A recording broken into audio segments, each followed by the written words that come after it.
I'm Delaney. I'm Catherine. And I'm Jacob, and we are reporting to you about a very important president, Millard Fillmore.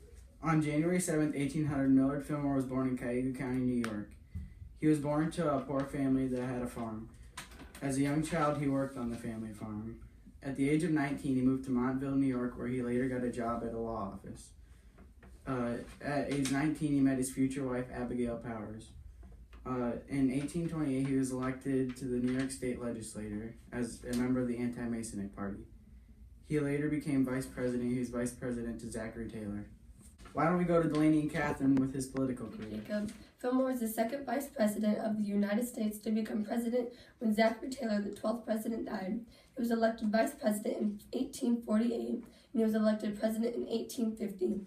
Fillmore was a Republican from New York. He sided with anti-slavery, which was a big issue of that time. While Fillmore was vice president, he was pushing for Congress to pass a law called the Compromise.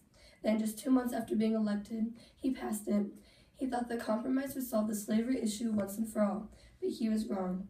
Fillmore then started to enforce the Fugitive Slave Act, which stated that all runaway slaves had to be legally tracked down and returned to their masters down south. The Fugitive Slave Act forced the Northerners to help recapture slaves. If they didn't, they would have to pay fines or go to jail. When Millard Fillmore was the president, there were many incidents between slave catchers and the Northerners over the Fugitive Slave Act. After this, the Whigs were so disgusted with Fillmore that they refused to support his nomination for a full presidency. Delaney, what do you have for us about politics? He was the last to be a Whig Party member of the White House. He was the vice president for Zachary Taylor, who died 1 year into his term. When Millard became president, he replaced all of the cabinet members, but didn't have a vice president. Back to you, Jacob! Thanks, guys. Millard Fillmore seems like an interesting man. Delaney, do you have any other facts for us? Did you know he was the second of 9 children, had 5 brothers and 3 sisters? Millard was the son to Nathaniel and Phoebe Fillmore. He grew up on a poor farm. Because he was needed on helping out on the ranch, he only attended school during the winter. Although his education was very limited, he was an exceptional speller and loved geography, even though he hadn't looked at a real map until he was only 19. Before Millard became the president, he was a farmer, a teacher, a lawyer, and had many other occupations.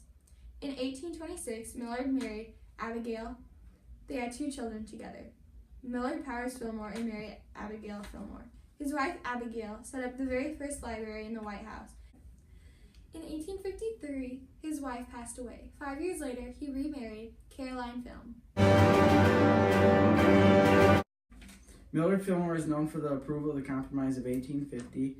He made it so you can get a runaway slave even if he runs into the North. He got put into office during controversy over slavery. He made a trade deal with Japan. We were the first country to have a trade deal with Japan. Now let's wrap this up with our last segment. Catherine? In both Obama's and Fillmore's presidency, they had problems with African American rights. There were many incidents between African Americans and the law enforcers. They were both dealing with immigration issues. People have been wanting to come to this country as a free American citizen for years now. Both Fillmore and Obama had to make laws about whether or not they could. Now back to the station. Millard Fillmore was a hard-working president. He did a lot for our country while he was in office. Thank you. And good night.